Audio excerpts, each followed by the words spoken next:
तो चंद्रयान 3 मिशन में भारत को बहुत बड़ी कामयाबी मिली है। प्रोपल्शन से लैंडर सफलतापूर्वक अलग हो गया है। इसकी पुष्टि इसरो की तरफ से कर भी दी गई है। चलिए आपको अब चंद्रयान के सफर के बारे में हम बता दें कि कितने पड़ावों से गुजरकर इसरो का ये सफलता अभियान आज हमें दिखाई दे रहा है। बिल्कुल, तो एक एक पड़ाव के बारे में हम आपको बताएंगे क्योंकि बहुत महत्वपूर्ण ये हो जाता है। देखिए ग्राफिक्स के जरिए, दरअसल सबसे पहले चंद्रयान 3 मिशन 14 जुलाई को ये लॉन्च होता है और सफलतापूर्वक ये मिशन लॉन्च होता है। उसके बाद जिसकी उम्मीद थी, लैंडर अलग हो चुका है। उसके बाद 5 अगस्त को चांद की पहली कक्षा में ये पहुंचता है और उसके अगले दिन यानी कि 6 अगस्त को चांद की दूसरी कक्षा में ये पहुंच जाता है। और तीसरी सफलता ठीक 3 दिन बाद मिली, यानी कि 9 अगस्त को चांद की तीसरी कक्षा में ये पहुंच जाता है, क्योंकि 9 अगस्त को चंद्रयान चांद की तीसरी कक्षा में पहुंचा। हम आपको तारीख एक एक करके बता रहे हैं। और उसके बाद यानी कि आज 17 अगस्त को आपको बताया प्रोपल्शन और लैंडर दोनों अलग हो गए। ये भी बहुत बड़ी सफलता है।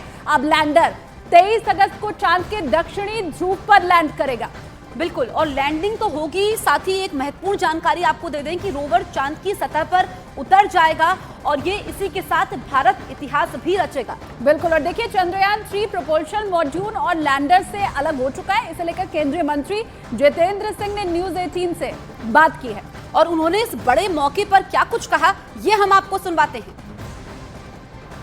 जो यहाँ से चित्र, जहाँ से इन्फ्लुएंसेस ड्रॉ होंगी, वो न केवल भारत के लिए बल्कि सभी देशों के लिए पहली बार इस प्रकार की जानकारी पर्याप्त उनके लिए उपलब्ध की जाएगी। और साउथ पोल का ये भी महत्व है कि चूंकि वहाँ क्रेटर्स हैं, पानी के वहाँ उपस्थिति ज्यादा मात्रा में होने की संभावना है, तो उससे कुछ हाइड्रोजन को लेकर के, ऑक्सीजन को लेकर के जो हमारे प्रयोग होंगे, तो कहीं ना कहीं मानव जीवन की संभावना के साथ भी प्रत्यक्ष रूप से कुछ ना कुछ संबंध रखते हैं। तो ये एक बहुत एक बड़ा दिलचस्प एक आगे का जो हमारा सफर रहेगा, बड़ा दिलचस्प रहेगा। तो तैयारी चांद से जुड़े रहस्यों से पर्दा उठाने की है, लेकिन इससे कहीं ज्यादा बड़ा सवाल जो बना हुआ है वो हम आपको बताते हैं। चंद्रयान 3 के लैंडर की सॉफ्ट लैंडिंग का बड़ा सवाल है, क्योंकि 2019 में चंद्रयान 2 के लैंडर के साथ जुड़ी हुई नाकामयाबी हम सबके सामने है। ऐसे में इस बार इसरो ने लैंडर की सॉफ्ट लैंडिंग करवाने के लिए क्या तैयारी की है और मिशन में क्या कुछ बदलाव किए गए हैं, चलिए रिपोर्ट आपको दिखाते हैं।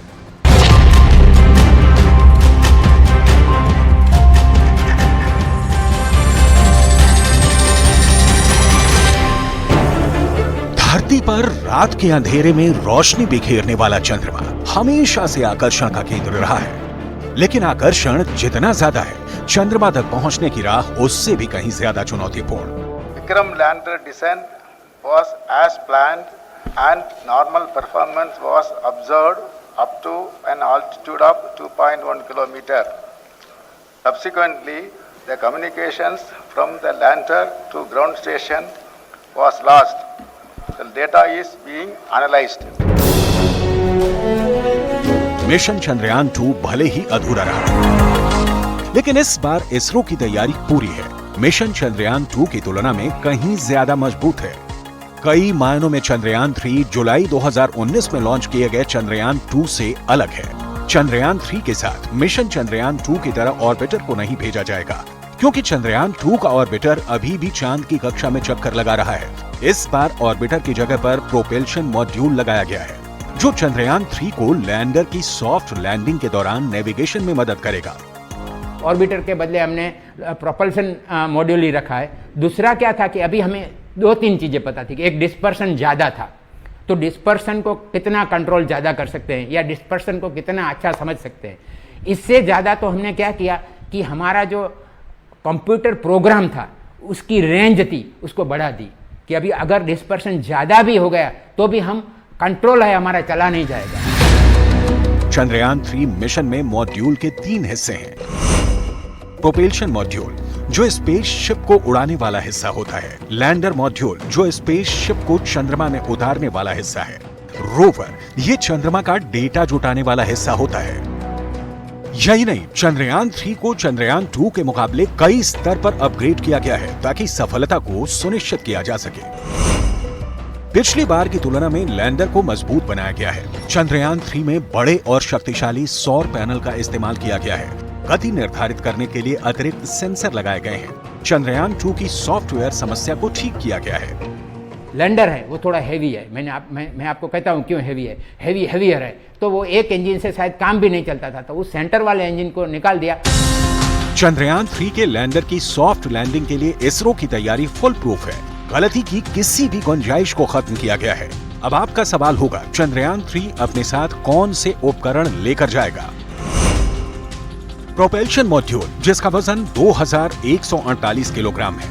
लैंडर, इसका वजन 1726 किलोग्राम है और चंद्रयान 2 के लैंडर से कहीं ज्यादा मजबूत है। वहीं रोवर प्रज्ञान का वजन 26 किलोग्राम है। लैंडर के साथ 4 पेलोड भेजे जाएंगे। लैंडर की ऑन बोर्ड पावर 738 वॉट की है। चंद्रयान 2 के लैंडर की ऑन बोर्ड पावर 650 वॉट की थी। वहीं रोवर की ऑन बोर्ड पावर 50 वॉट की है।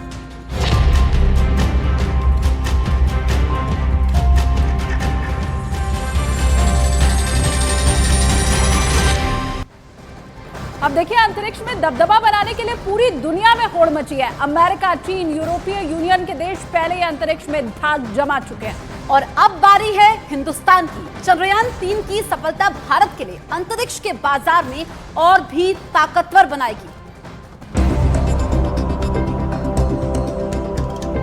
अंतरिक्ष अनंत है और संभावनाएं भी।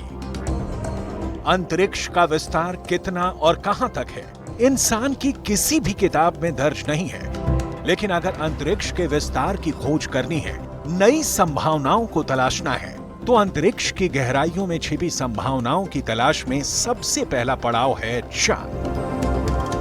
चांद हमारे आकाश में टिमटिमाते किसी भी दूसरे तारे तक पहुंचने से कहीं ज्यादा आसान है।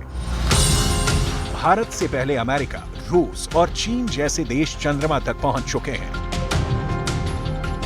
सभी की तैयारी चंद्रमा पर अंतरिक्ष स्टेशन बनाने की है। ऐसे में भारत के लिए चंद्रमा की अहमियत कहीं ज्यादा बढ़ जाती है। चंद्रमा पर पहुंचने से सौर मंडल को समझने में मदद मिलेगी। बड़े लक्ष्यों को प्राप्त करने के लिए चंद्रमा सबसे उपयोगी जगह है। चंद्रमा पर कई तरह के खनिज मिलने की संभावना है। अंतरिक्ष में खोज के लिए स्टेशन विकसित किया जा सकता है। खास बात यह है कि अगर लैंडर की सॉफ्ट लैंडिंग होती है तो फिर अंतरिक्ष में पहुंचने के लिहाज से दुनिया में भारत की साख बढ़ेगी। यही नहीं, अरबों डॉलर के अंतरिक्ष बाजार में भारत पहले से ज्यादा ताकतवर होकर आगे आएगा। चंद्रयान 3 की सफलता न सिर्फ दुनिया के मंच पर देश की ताकत का एहसास कराएगी, बल्कि इसरो के मिशन आदित्य और मिशन गगनयान के लिए भी रास्ते खोलेगी। इसरो की तैयारी गगनयान के जरिए अंतरिक्ष में मानव मिशन भेजने की है। चंद्रयान 3 की सफलता वैश्विक मंच पर भारत की साख तो बढ़ाएगी, प्रधानमंत्री के रूप में नरेंद्र मोदी की साख भी बढ़ेगी।